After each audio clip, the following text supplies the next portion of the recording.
السلام علیکم۔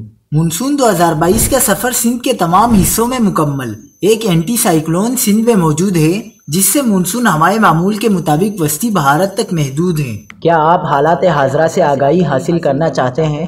خبر کے پیچھے چھپے اصل حقائق جاننا چاہتے ہیں تو ابھی سبسکرائب کیجئے جلمل پاکستان کو اور ساتھ ہی گھنٹی کے نشان پر کلک کر دیں۔ آپ کو بتاتے چلیں کہ اگلے 7 دنوں تک کراچی میں موسم خوشگوار رہے گا۔ شدید گرمی یا بارش کا کوئی امکان نہیں ہے۔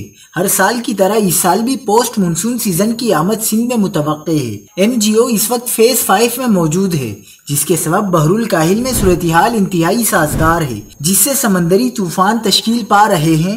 2 سے 3 اکتوبر کو بحر الکاہل سے سمندری طوفان نورا کے اثرات خلیجی بنگال میں داخل ہوں گے، جہاں صورتحال سازگار متوقع ہے، جس کے زیر اثر خلیجی بنگال میں ہوا کا کم دباؤ تشکیل پائے گا جو ڈپریشن تک شدت اختیار کر سکتا ہے۔ بعد ازاں یہ ہوا کا کم دباؤ مغرب یعنی گجرات کی طرف بڑھے گا، جس کے سبب نم آلود مشرقی ہوائیں ایک بار پھر 6 سے 8 اکتوبر کو سندھ میں داخل ہوں گی، جو پوسٹ مونسون سیزن کہلاتا ہے۔ کراچی میں بھی اکتوبر کے مہینے میں پوسٹ مونسون بارشوں کے اثرات ظاہر ہو سکتے ہیں۔